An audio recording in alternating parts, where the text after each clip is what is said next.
Putin regime's persistent military aggression and its ongoing illegal occupation of Crimea and other parts of Ukraine threaten the stability and security of Central and Eastern Europe.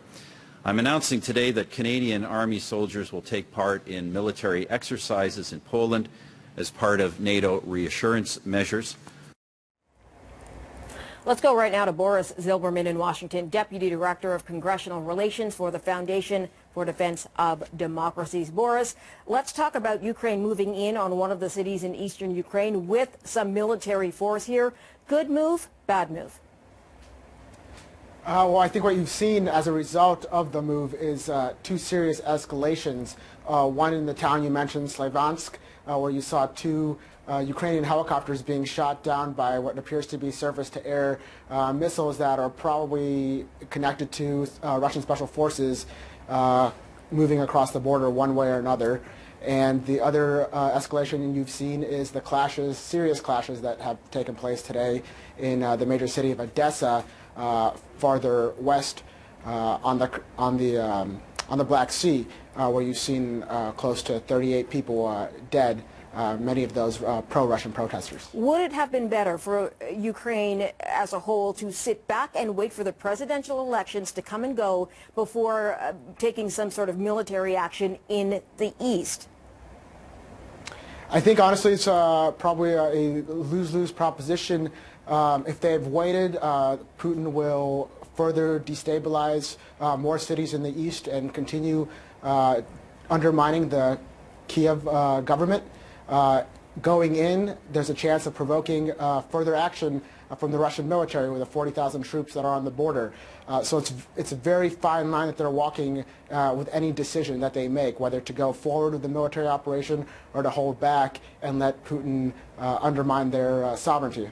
We are also hearing there might be a second referendum in the Donetsk area.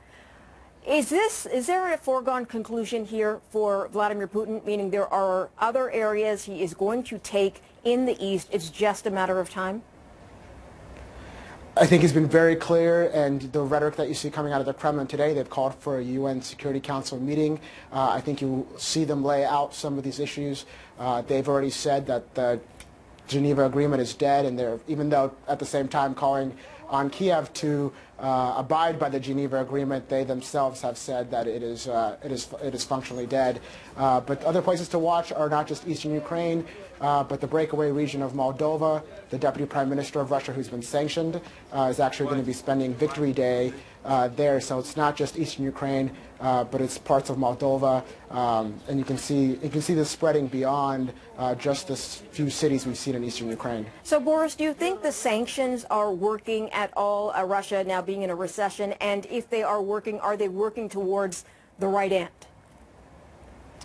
They're working in the sense that they're having a negative effect on the economy, but they're not changing Putin's plan on the ground.